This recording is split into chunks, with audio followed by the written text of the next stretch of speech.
Âme sensible, donc, s'abstenir. Donc, un propos peuvent heurter, c'est pour ça que je dis âme sensible, s'abstenir.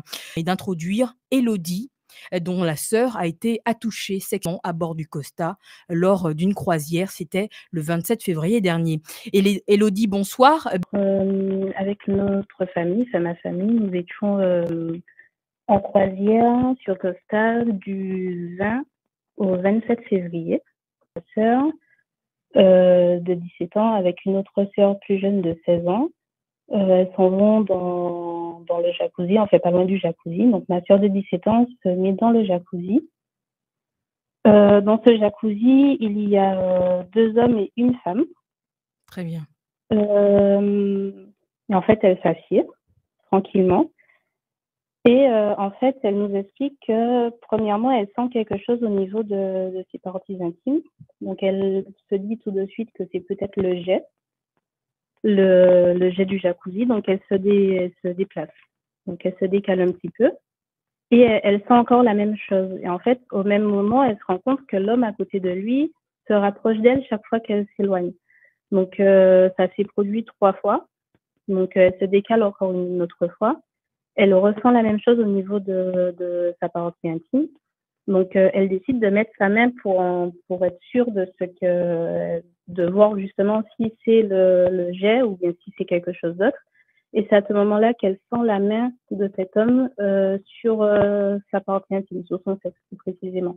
Alors, Élodie, je Oui. me permets de t'interrompre rapidement, juste pour te dire, cet homme était âgé à peu près de quel âge? Est-ce que Âgé, on va dire, de 70 ans ou à plus. peu près, très bien. Sur l'instant T, déjà, il n'y a pas vraiment de personnel aux alentours des piscines, Et des jacuzzis, des très bien. jacuzzis.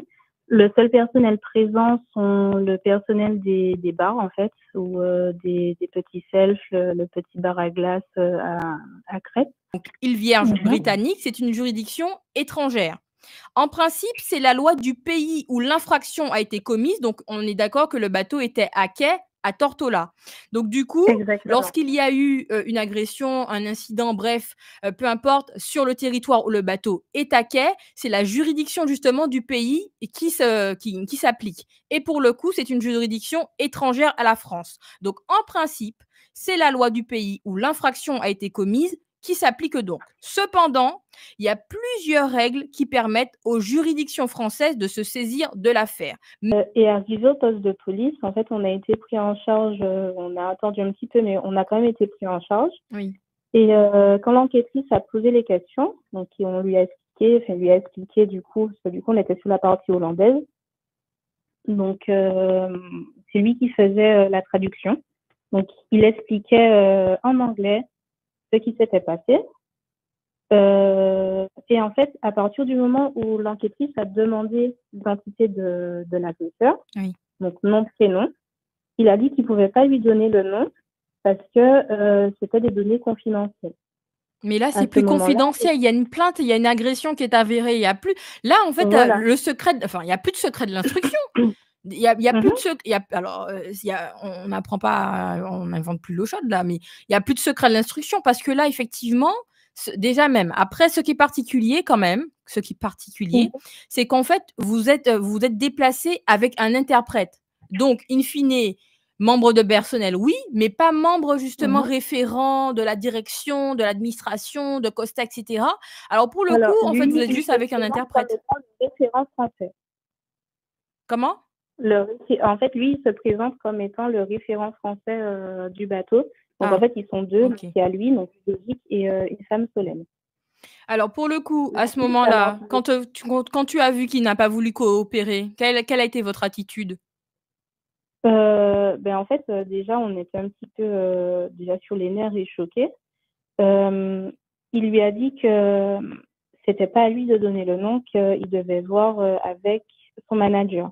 Elle lui a directement demandé le numéro du manager et il a préféré appeler avec son téléphone son manager et en fait, il s'est éloigné. Donc, il a commencé à parler du coup en italien. Du coup, nous, on n'a pas trop compris ce qu'il se disait. Et il est revenu en disant que, bon, finalement, il se fait tard et que du coup, voilà, en gros, qu'ils ont peur que du coup, on arrive en retard sur le bateau et que le bateau parte sans nous, etc., etc.